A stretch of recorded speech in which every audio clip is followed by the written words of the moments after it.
ஏய் குப்பை இங்க வாங்கம்மா, இங்க வாங்க. சொன்னது மட்டும் செய். என்ன? இந்தாங்க சமோசா சாப்பிடுங்க. நீ எதுக்கு எனக்கு வாங்கி தர? சூப்பர்வைசர் கொடுத்து விட்டாருமா உங்களுக்கு. இந்தாங்க. சூப்பர்வைசர் தான் கொடுத்தாரா? ஏன் எங்களுக்கெல்லாம் அக்கறை இருக்க கூடாதா? ஒரு மன்ற தலைவர் தானே, வாங்கிக்கோங்க. ஏன் டவுட்டா பாக்குறீங்க? சாப்பிடுங்க. சூப்பர்வைசர் நான் வர சொல்றேன். நீ ஏன் கேக்குற? அதெல்லாம் சூப்பர்வைசர் தான் கொடுத்து விட்டாங்க.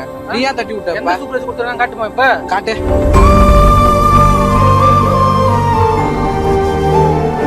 அங்க யாரா குப்பை வர்றவங்க இருப்பாங்கடா, அவங்கள்ட்ட எடுத்துட்டு போய் கொடுக்கலாம். போடுறாங்க தினமே எதனா ஒரு ரீல்ஸ் எடுக்குண்டா, எடுத்து உள்ள வை. அதுதான் தெரியும். இதை ஒருத்தங்க வீடியோ எடுத்துக்கிறான் உனக்கு. இந்த மாதிரி கீழே கலந்து எடுத்துட்டு வந்து கொடுக்குறேன். அப்ப நீ என்ன கொடுத்தாலும் நாங்க சாப்பிடுவோம்னு நினைச்சிட்டு இருக்கியா? இதெல்லாம் தரமே அப்படின்ட்டு. ஏய் தேவையில்லாம பண்ற நீ. என்ன தேவையில்லாம